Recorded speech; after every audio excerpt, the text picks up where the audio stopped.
Halo sahabat-sahabat semua, kita ketemu lagi dan saya ingin berbicara satu hal yang amat sangat penting, yaitu tentang investasi yang relatif aman tetapi memberikan hasil yang juga lumayan. Coba Anda bayangkan dengan Anda saat ini memegang uang 1 miliar dan didepositokan di bank, 5 tahun kemudian value-nya turun menjadi 800 juta. Nilai uang itu akan turun karena tergerus inflasi. Lalu untuk menangani ini, bagaimana strateginya atau apa solusinya? Ikutin terus sampai akhir.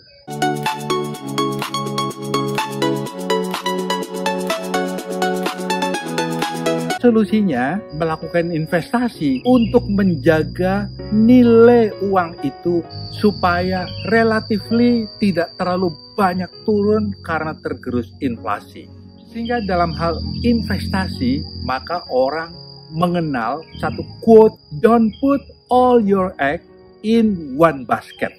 Di mana pengertiannya adalah jika pada saat ini Anda memiliki sekeranjang telur, sebaiknya tidak ditaruh di dalam satu keranjang. Karena pada saat keranjang itu jatuh, pecahlah telur dalam satu keranjang itu. Sehingga dalam hal ini, kita harus mengurangi resiko dengan membagi-baginya menjadi beberapa keranjang yang berbeda. Dalam hal investasi tentu kita harus melihat usia. Bagi sahabat-sahabat yang usianya masih sangat muda, maka Anda masih boleh melakukan investasi yang resiko yang agak tinggi. Kita mengenal bahwa high return, high risk. Dan mengapa kalau masih muda masih boleh berinvestasi pada hal-hal yang relatifly resikonya lebih besar? Karena bagi karyawan masih memiliki usia kerja yang relatif lebih lama. Tetapi bagi Anda yang usianya sekitar 50 tahunan atau bahkan yang 50 plus, terus berhati-hati memilih jenis investasi dan juga alokasi dananya di setiap keranjang. Ini juga harus memilih yang relatif aman buat kita. Karena seringkali mengingat waktu yang sudah semakin lanjut, maka kepengin bisa mendapatkan uang lebih banyak, maka mudah tergiur dengan berbagai macam investasi yang bisa saja itu adalah investasi bodong. Dan dalam hal berbicara investasi bodong, saya akan berbicara ciri-cirinya seperti apa, bagaimana menghindarinya pada video yang akan datang nantinya.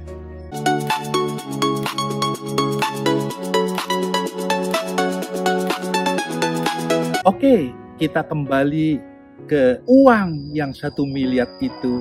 Bisa jadi value-nya berubah menjadi hanya 800 jutaan karena tergerus inflasi yang tinggi. Apa solusinya?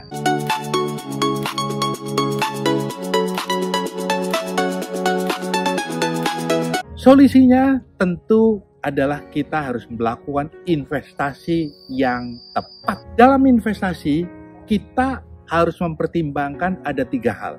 Yang pertama, kita berinvestasi tujuannya adalah untuk memberikan proteksi agar uang kita tidak tergerus terlalu banyak atau meminimumkan risiko dengan risiko inflasi yang tinggi itu. Yang kedua adalah kita tentu mengharapkan untuk mendapatkan bisa penghasilan rutin.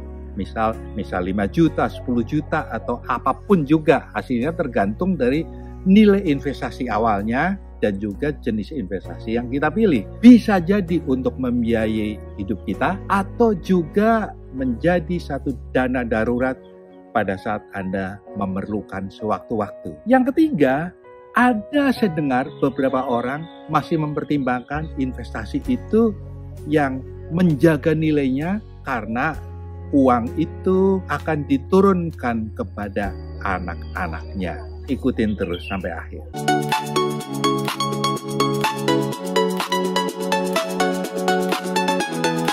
Nah, untuk menjelaskan lebih jauh, saya telah membuatkan satu tabel yang sederhana sekali Dan melalui tabel ini, Anda semuanya bisa mempelajarinya dengan baik. Saya membagi yang disebut strategi alokasi itu, yaitu 40, 30, 20, 10. Mudah ya? Dalam hal ini, kolom yang paling kiri terbaca jelas jenis investasinya, dan sebelahnya itu saya memberikan contoh dan target return atau imbal baliknya, dan yang paling kanan itu menunjukkan resiko dari jenis investasi tersebut. Dalam hal ini 40, 30, 20, 10 maksudnya adalah 40% dari uang yang kita investasikan. Kalau memang itu 1 miliar, ya 40% dari 1 miliar. Kalau 100 juta, ya 40% dari 100 juta. Yang 40% itu ditempatkan di area atau jenis investasi yang sangat aman. Pilihannya di situ adalah obligasi negara atau deposito. Tentu ini sangat aman. Harapan kita adalah negara Indonesia yang tercinta di mana kita tinggal. Dan pastilah nggak mungkin kan negara bangkrut. Dan di sini target returnnya memang tidak bisa terlalu besar, yaitu kurang lebih sekitar katakanlah 5% lah gitu ya dalam waktu 1 tahun. Dan resikonya rendah. Untuk yang 30% kita taruh di jenis investasi yang moderate. Dalam hal ini yaitu misal kita membeli saham blue chip, kita membeli reksadana, tentu di sini memberikan imbal balik atau return atau bunga yang relatif jauh lebih tinggi. Dalam ini bisa 8-10%, saya taruh di sini 12%, dan ini possible sekali bisa mendapatkan itu ya. Dan juga risikonya sedang. Dan selanjutnya di sini tujuan yang ketiga adalah yang 20% untuk memproteksi inflasinya. Dan ini saya menyarankan untuk kita beli emas, beli properti. Walaupun memang properti tidak liquid sekali pada saat kita lagi memerlukan untuk jual. Dan yang terakhir, 10% ini saya tempatkan sebagai sesuatu yang high risk tapi high return.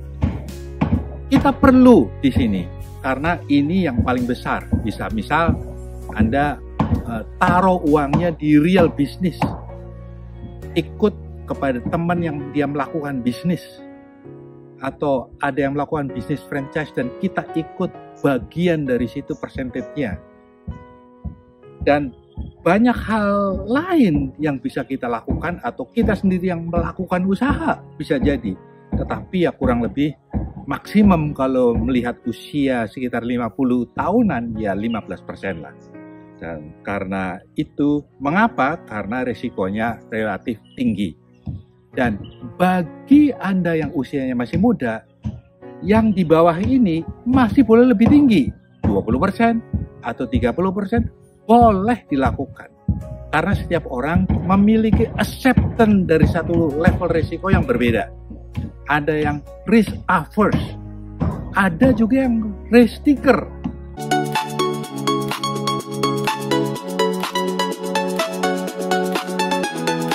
Pada video yang akan datang, saya ingin memberikan contoh langsung. Misal, kalau uang Anda 100 juta, kita bagi 40, 30, 20, 10 itu seperti apa imbal hasilnya?